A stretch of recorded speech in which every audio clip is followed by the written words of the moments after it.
In today's world, we have very many various issues that affect our family and day-to-day lives. Have you ever wondered what it takes to attain custody of a child? Adoption? Well, in today's video, I'm here to talk to you about what it takes to undergo the process of custody, what is custody in general of a child, and what are the necessary remedies, credentials, and requirements that you're going to need which are necessary for you to have custody of your child. What courts do you go to? So in today's video, let's discuss the issue of custody.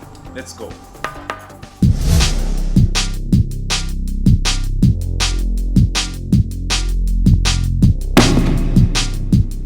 Welcome to Simply Legal. I'm your usual host Kahuma on this channel. For the new subscribers and for my usual subscribers, please feel free to hit the subscribe button and also like this video so that the YouTube algorithm is going to love and keep sharing this video. Also, feel free to hit my different social media platforms. You can reach me on Kahuma on Instagram, Facebook, Twitter, WhatsApp, TikTok, and the rest. Let us go to custody. What is custody? Many of you have had custody on different social media platforms. You've had it in movies, you've had it in different media outlets. However, today I'm here to describe what custody is. Custody is basically an order given by court that is granting a parent or that is giving a parent of this child full possession and ownership of this child. What does this mean? I'm not trying to make a child look like a possession, but what I'm trying to say is that all the interests of this child, given it being emotional needs, given the physical needs. So basically, a grant of custody means that the court is giving the child to a parent in consideration of its physical and mental needs and also financial needs. So basically, all the needs and circumstances surrounding this child are what we look at in terms of custody. Hope I've not confused you so much.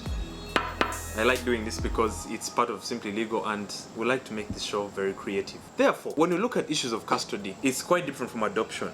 Adoption of a child is a whole different video entirely. I'm going to leave the link in the description below. When we look at issues of custody, we see that a certain parent of the child, of course, ideally in a family, a child has two parents, the mother and the father.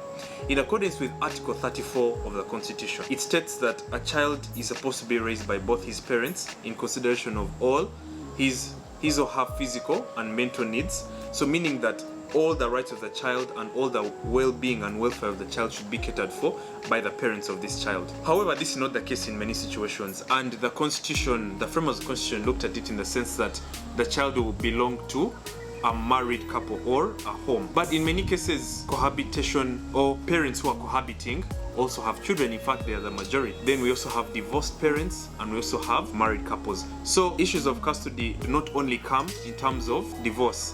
So when we look at custody, we look at three circumstances. We look at custody, we look at divorce, we look at cohabitation. In other words, are two parents cohabiting?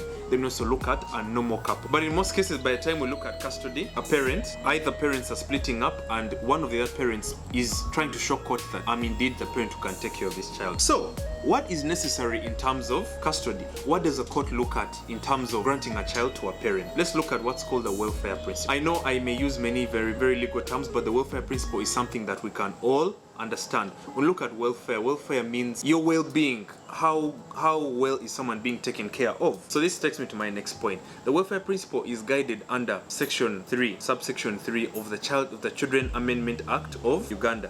Ideally, we used to have the Child Amendment Act when it was just a singular act. However, whenever acts of parliament are amended, we now call them, for example, the Land Amendment Act of Uganda. In this case now, the Children's Act was amended, so therefore we call it the Children Amendment Act of Uganda. That's beside the point. So the welfare principle is guided under section 3, subsection 3. It's very simple. Let me just get straight to the point. Under welfare, we look at issues of the child's best wishes. What does the child want? Who does the child want to be with? Does the child want to be with mommy or does he want to be with daddy? That's something that the court looks at when granting custody. Number 2, we look at the age of the child. In terms of the ages of the child, we look at how tender are the children. Are they below the ages of 5? Are they below the ages of 10? Or are they teenagers or even adults? If they are below the ages of 5, that is a very tender age. In fact, below the age of 7, whether it's a boy or a girl, in most cases the court is going to grant this kind of custody to the mother, because mothers in most cases know how to take care of children below 7 years. If it's below 10 years, then the child is a bit mature enough to know who they want to be with. Then we also look at the financial bit of it. As you know, children all have their rights under the Constitution. A child has a right to basic education, a child has a right to medical attention, and a roof over their head, a right to food. So when we look at the financial bit, we look at who among the parents is able to afford taking care of these children. Unfortunately, in the world and in Uganda, in most cases, I do not mean to be sexist, I do not mean to offend women, but in most cases, men usually have more money than women in the family setting. In many circumstances, in today's world, women also have money, they even earn more than their husbands. The point I'm trying to make is that they go in accordance with who has more money, because they'll be able to finance the children's school fees and other basic needs. And then we also look at the child's emotional needs. In many cases, by the time, let's say, two parents are splitting up or two cohabitants, okay, let's assume they have a girl. The girl is going to, in most cases, want to be with her mother, because a mother can be able to relate with her in most cases. So when we look at the welfare principle, we are trying to look at the eyes of a judge who is in the family court, family division. By the way, the court that is in charge of a grant of custody or any other family gatherings or family dealings is the family court of Uganda, actually the family and children's court of Uganda. That is in regards to the magistrates courts and also the high court. Both of them have family divisions. So now that we have exhausted the welfare principle, let us go straight to how to apply for a grant of custody, and then I'll leave you guys to have your cup of tea.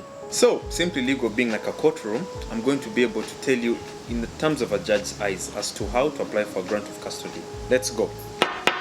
So, in terms of custody, how does one apply for grant of custody? Number one, by way of a petition. All the family videos I've told you about, all the videos concerning family law, I've always told you that in the family court, the family and children's court, you move the family court by way of a petition. So number one, you prepare a petition accompanied with an affidavit. This petition is a petition for a grant of custody of my child or my children. If I'm a father and I've divorced with my wife and I believe I can take care of my children, then I am going to move by way of petition and by way of an affidavit. I don't think I need to explain what an affidavit is. However, I'll just leave a small explanation in the link in the description. Number two, you need to explain why that petition should be given to you. In other words, you need to explain why the grant of custody should be given to you as a parent. The reason for this is that you need to explain everything in relation to the welfare principle. You should be able to show court that I'm able to finance the children. I have the best wishes of these children.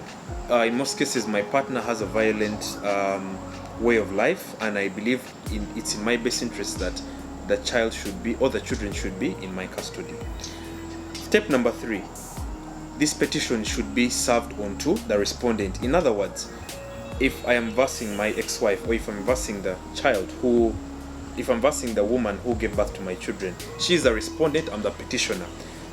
I've explained many times in Simply Legal that there are two parties in a lawsuit.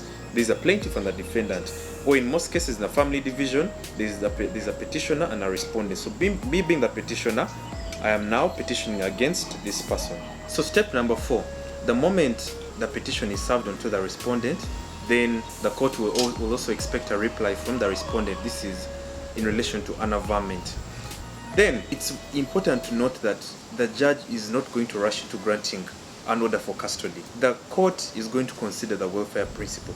Even if a petitioner is stating that, you know what, I'm the one who has the best interests of these children or of my child, still the court will want to know who has the best interests of the child, who can afford, how old are the children. So in that reply, then the respondent will be able to reply all of that and say that, no, it's actually me who deserves the grant of custody. Then after all that is said and done, the judge in the family court is going to set a date for another hearing to then give the final judgment as to who is going to be granted the order of custody. Therefore, the grant of custody will be given in accordance to whoever has been able to convince the court that they are capable of taking care of the children and that they deserve the grant of custody. Number five, when that is done, the petitioner can be able to include in his or her petition prayers. Actually, this should have been already in their petition, but this can also come in as a step. You can include into your petition prayers in regards to how you want the custody to be done.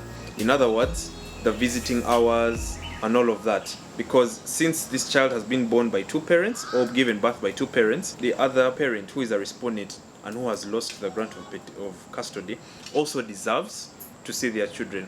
Then you can also put in issues like maintenance orders and the rest. So that was just a sneak peek into how to grant or how to apply for a grant of custody in Uganda.